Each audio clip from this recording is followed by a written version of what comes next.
নমস্কার বন্ধুরা, আশা করি সবাই ভালো আছেন। অসংখ্য ধন্যবাদ জানাই সকলকে আমার এই চ্যানেলটিকে সাপোর্ট করার জন্য। এভাবেই সবাই আশীর্বাদ করবেন এবং ভালোবাসা দিয়ে পাশে থাকবেন।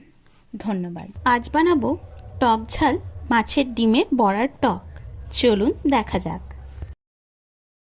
নিয়েছিলাম মাছের ডিম, পেঁয়াজ কুচি, রসুন কুচি, লঙ্কা কুচি, হলুদ গুঁড়ো, লবণ, লাল লঙ্কা গুঁড়ো, সর্ষের তেল, তেঁতুল গোলা জল, গুড়, সামান্য বেসন এবং গোটা 5 ফোড়ন ও শুকনো লঙ্কা।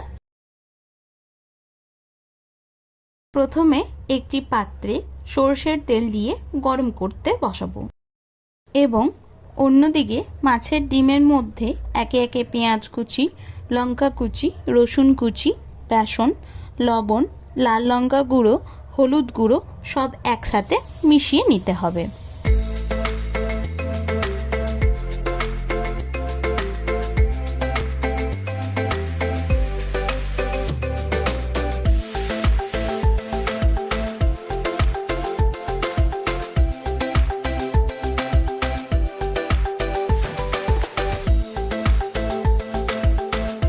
এবারে তেল গরম হয়ে এলে ডিমের মিশ্রণটি চামচের সাহায্যে একে একে বড়ার আকারে দিয়ে দিতে হবে।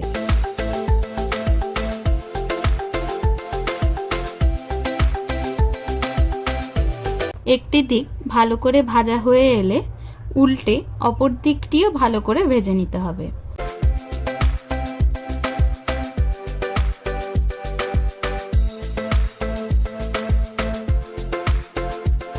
ভাজা হয়ে গেলে তেল থেকে তুলে সাইডে রেখে দিতে হবে।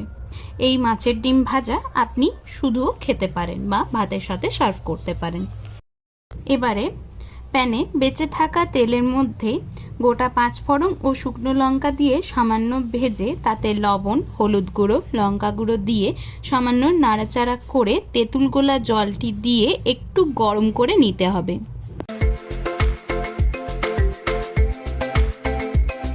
তেঁতুল জল গরম হয়ে এলে তাতে গুড়টি দিয়ে দিতে হবে। মনের মতো গাঢ়ত্ব রাখার জন্য পরিমাণ মতো জল দিতে পারেন বা নাও দিতে পারেন। ভালোভাবে ফুটে এলে তাতে একে একে মাছের ডিমের বড়াগুলি ভেঙে ভেঙে ওই টকটির মধ্যে দিয়ে দিতে হবে, যাতে টকটি ভালোভাবে মাছের ডিমের বড়ার মধ্যে ঢুকে যায়। তাতে খেতে আরও বেশি ভালো লাগবে। ভালো করে নাড়িয়ে ঢাকা দিয়ে কিছুক্ষণ ফুটতে দিতে হবে। ফুটে গেলে গরম গরম ভাতের সাথে সার্ভ করুন মাছের ডিম ভাজার টক লঙ্কা পেঁয়াজ কুচির সাথে। ভিডিওগুলি ভালো লেগে থাকলে অবশ্যই লাইক, কমেন্ট, শেয়ার এবং সাবস্ক্রাইব করে আমাদের পাশে থাকবেন।